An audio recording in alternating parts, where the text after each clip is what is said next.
Hey everybody, I'm here talking to you in my second video for my WST 460 class. This one is going to be more focused on body image and how that relates to the affective body and the emotions that go with it. So I hope you enjoy it.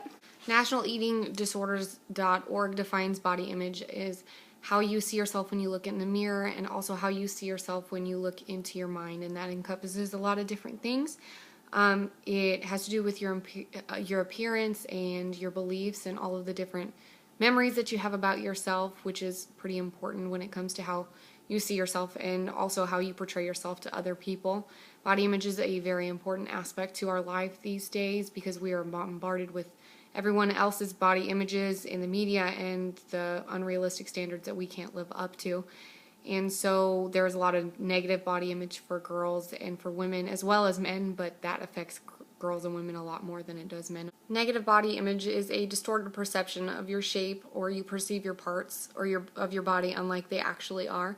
You're convinced that you don't look how you actually are perceived by other people, and that only other people are attractive and you have no attractive aspects to yourself. You feel ashamed, self-conscious, or anxious about your body or how other people view you, and you're uncomfortable and awkward in your own body.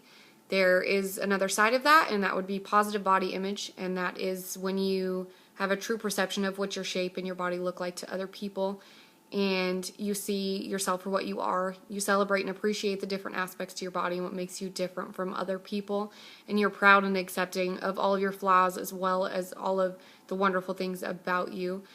I linked this body image to the affective body in Unit 4 by linking it to the way that Sarah Ahmed mentions how the cognitivist view suggested emotions involve judgments and appraisals and attitudes, and I feel like that is what happens when there's an exchange between two people. You are not only viewing them and judging them by what you see, but you're also looking for the approval that you need from their reactions to the things you say or to the way that you look, and you attach those reactions to the different emotions that affect you in more ways than one, and those judgments shape how you see yourself as well as how you portray yourselves in certain situations. If someone reacts negatively towards something that you say or something that you wear, you're most likely less inclined to do that again. And vice versa, if there's something positive about you or somebody likes something about you and you can see that in their reaction to you, then the chances that you will do it again are a lot higher. The way that we see ourselves is made up of the bombardment of how we feel women should look thanks to media and ads and movies and pop culture and all of the celebrities that surround us and all of the things that we see on a daily basis just walking outside of our house or turning on our televisions. We're told that skinny is beautiful and fat is not, and in all honesty, in reality, fat is just a word and skinny is just a word, but fat bites a little bit more because we are taught to associate fat with bad and skinny with good. I say that because skinny is not any better than fat is, because too skinny, you're judged just as harshly as if you're too fat. And there are a lot of people that argue that with me, and I, in my own personal life, feel that skinny shaming is just as bad as fat shaming, and people tell me, boo-hoo, you're not fat, you have nothing to complain about. But when you constantly get asked if you need to eat a sandwich or if you're anorexic, there's even more of an issue than when people judge you for eating 2 cheeseburgers in one sitting if you want to. I get tired of people telling me that I need to eat more or that I look unhealthy. This is my body. I can't do anything to change it even if I want to. I eat just as much as the next person, and I just don't gain any weight. And like I said, there's a lot of people out there that are going to say, boo-hoo, what a terrible thing that happens to you. But the judgment that I get because I'm skinny feels just as bad as the people that get judged because they're fat. We can't control it necessarily. This is my genetics and I can't change it. Just like there are people out there that are heavy and they can't change it. That's their body type and that's what they need to embrace, just like I've embraced mine, whether it hurts to be told I'm too skinny or not. There's a lot of people that tell me that my size makes me beautiful, and that is not where I pull my beauty from. I pull beauty from the fact that I am smart and I am independent and I go after all of the things that I want, and I feel like more people need to embrace those aspects of themselves rather than comparing themselves. The emotions that Sarah Ahmed goes into in her chapter titled Feel Your Way are regrettably more negative than not because of all of the things that we see in media.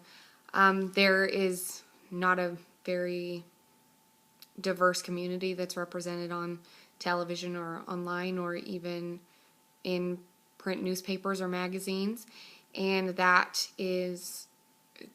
perpetuates the problem that people don't see themselves represented in the media, because then they feel like they are not part of the majority, when in reality the people that are represented in the media are the minority, because people just don't look that way. Even in interviews of celebrities, there are multiple women and men that discuss the fact that all of their pictures are photoshopped and retouched thousands of times before they're released to the public. And there are people like the young actress Zendaya. She's also a singer. She complained that one of her pictures was retouched and she wanted it reverted back to its original and re-released.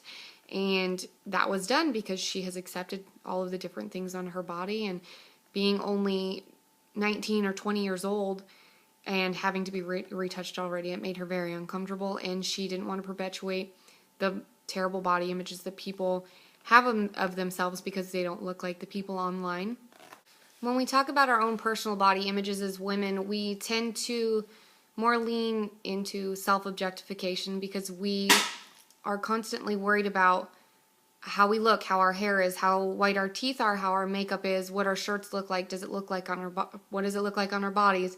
Do our jeans make us look fat? Are we wearing the right kind of underwear or the right kind of shoes? Or the list goes on and on about where we need to pull justification from just based on what we look like. We don't ever consider all of the other aspects to what makes us people and what makes us beautiful. On a more scientific basis, there is plenty of research that tells us that cognitive resources are finite. So when we dedicate so much of our time and our mind and so much attention on what we look like and how other people are seeing our outside appearance and not necessarily what goes on inside of us, we lose a lot of room that should be dedicated to more important things like what's going on in the world, or how we can make ourselves better, or how we can help other people become better humans in themselves.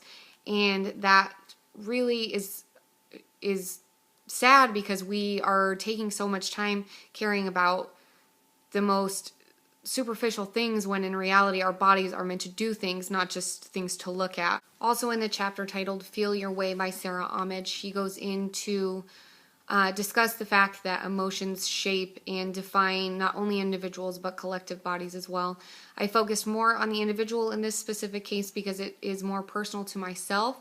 I do realize that the collective body as a society, we are affected greatly by body image and what we're fed on a daily basis thanks to our pop culture and our media.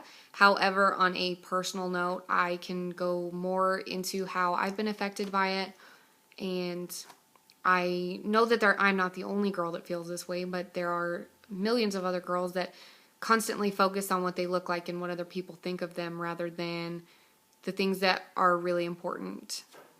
Much like other girls in our society, I was praised as a child. Oh, what a cute little girl you have, or oh, how pretty, when I came out in my mom's high heels or a dress. And that is as early as we start to learn that our looks and our appearance on the outside, how we appear to other people, is the main form of currency that women have in our society. We learn to associate pretty with our worth, and from then on it just explodes into comparing ourselves to every single person that we see on the street. I know that I am completely guilty of going out at night or during the day or even at work, and I constantly compare all of my different body parts to any given woman that walks by. I try to find something good in myself every day, but I still catch myself objectifying my body and separating it into segments like my legs or my stomach or my arms. And society has basically done that to not only me but other girls my age and women of all ages, because we are taught that we are not a whole. Men are seen as a whole and women are seen as parts, which is why in our media and in most of our advertisements, there's not usually a whole woman in the advertisement. It is whichever body part is lended to the product that is being sold. There are perfume advertisements with just a woman's legs. There are lipsticks with just a woman's lips, or just eyes, or just upper arms, or just stomachs in a bathing suit. And that makes people think that it's okay to view themselves in segments and not as a whole being. Viewing ourselves in this way is related to the affective body, because generally the emotions that go along with us judging ourselves so harshly in these ways are sadness or depression. And the farther our body image goes down, the more depressed we are and the more we start to compare ourselves. Once you start to dig that hole, it's harder to dig out of. And the emotions that go along with that experience are completely negative, and turning that into a positive emotion and looking outside of yourself for positivity becomes even more difficult the more exposed you are. On a concluding note about body image, I just want to see that more people pay attention to things that really matter other than what they look like, and realize that if they look out into society, there is a more diverse population than what you see on television and in the media, and to realize that they are the minority that are on television and in print and in music videos and all of the different forms of popular culture that we absorb throughout our day. And just know that you don't have to look that way. You're more than fine the way that you are, as long as you are healthy. And to start looking more into yourself for the things that matter rather than what you look like. You need to realize that your bodies do, and your bodies are not to be looked at. I just wanted to say thank you for watching my videos, and I really appreciate all of the other videos that were uploaded. I pulled a lot of inspiration from those, and everybody did an awesome job, and I really look forward to the rest of the semester. Thanks!